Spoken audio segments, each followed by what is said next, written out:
Mr. Popper's Penguins, Chapter 19, Admiral Drake.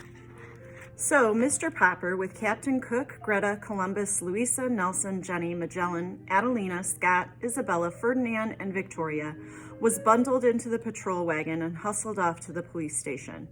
None of his pleas could make the desk sergeant change his mind. That theater manager is pretty mad at the way you busted into his theater, so I'm holding you. I'm going to give you all a nice quiet cell, unless you furnish bail. I'm putting the bail at $500 for you and $100 for each of the birds. Of course, Mr. Popper did not have that much money about him. Neither did Mrs. Popper when they telephoned her at the hotel. The hotel bill was paid for several days ahead, but she had no cash. The check for the final week's salary was not due until the end of the week. Indeed, it now looked as if the Poppers would never see that check, since they could not get the Penguins out of jail long enough to put on their act at the Royal Theater. If only they could have got in touch with Mr. Greenbaum, Mr. Popper knew that kind man would have helped get them out. But Mr. Greenbaum was somewhere in Hollywood, out on the Pacific coast, and the Poppers had no idea how to reach him. It was very dull for the birds in jail. Wednesday came and there was still no word for Mr. Greenbaum. Thursday, and then the birds began to droop.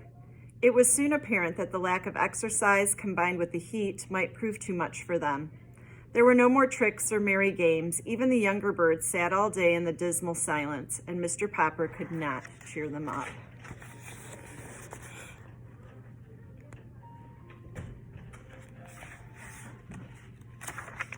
Mr. Popper had a feeling that Mr. Greenbaum would probably turn up by the end of the week to see about renewing the contract, but Friday passed without any news of him.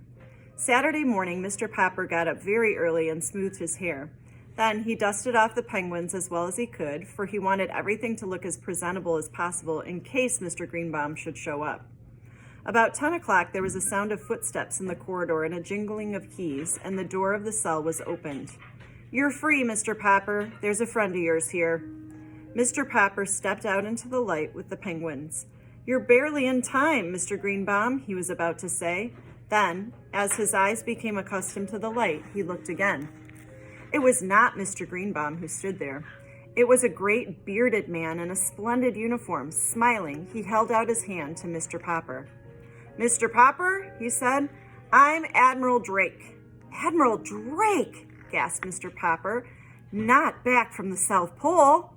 "Yes," said the Admiral. "The Drake Antarctic Expedition ship returned yesterday. You should have seen the reception New York gave us. You can read about it in today's paper. But I read about the trouble you were having over the Penguins, and so here I am. I have a long story to tell you." "Could we go to the hotel and talk about it?" asked Mr. Popper. "My wife will be anxious to see us back." "Certainly," said the Admiral, and when they were all settled in the Poppers' rooms at the hotel with the Penguins clustering around to listen, Admiral Drake began. "Naturally, when I knew that I was coming back to America, I often thought about the man to whom I had sent the Penguin. It takes us a long time to hear things down there, and I often wondered how you and the bird were getting along.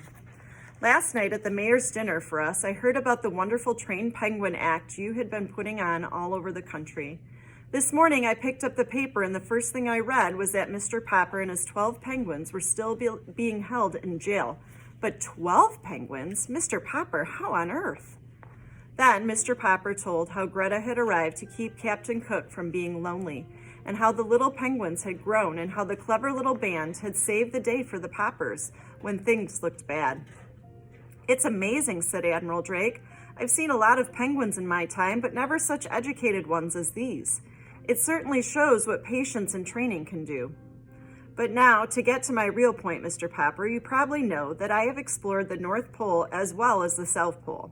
"Oh, yes," said Mr. Popper respectfully. "I have read books about both your Arctic and your Antarctic expeditions." "Well then," said the Admiral, "maybe you know why we explorers prefer the South Pole?" "Could it be on account of the penguins, sir?" asked Janie, who had been listening very hard. Admiral Drake patted her head. "Yes, my dear, those long polar nights get pretty dull when you have no pets to play with. Of course, there are polar bears up there, but you can't play with them. Nobody knows why there are no penguins at the North Pole."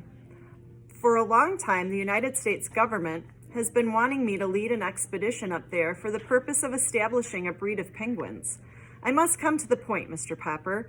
You've had such remarkable success with these birds of yours. Why not let me take them to the North Pole and start a race of penguins there? Just then, Mr. Greenbaum and another gentleman were announced.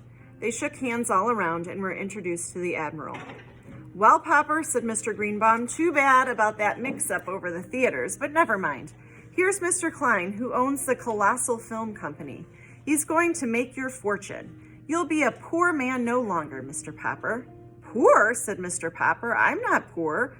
These birds have been earning us $5,000 a week. Oh, $5,000, said Mr. Klein. What's that? Pin money? I want to put those birds in the movies, Mr. Popper. We've got the story department working on stories for them already. Why, I'll put each of those birds under a contract that will keep you and the missus on Easy Street for the rest of your lives. Papa, whispered Mrs. Popper, I don't want to live on Easy Street. I want to go back to Proudfoot Avenue. Better consider, Mr. Popper, said the Admiral. I can't offer you anything like that.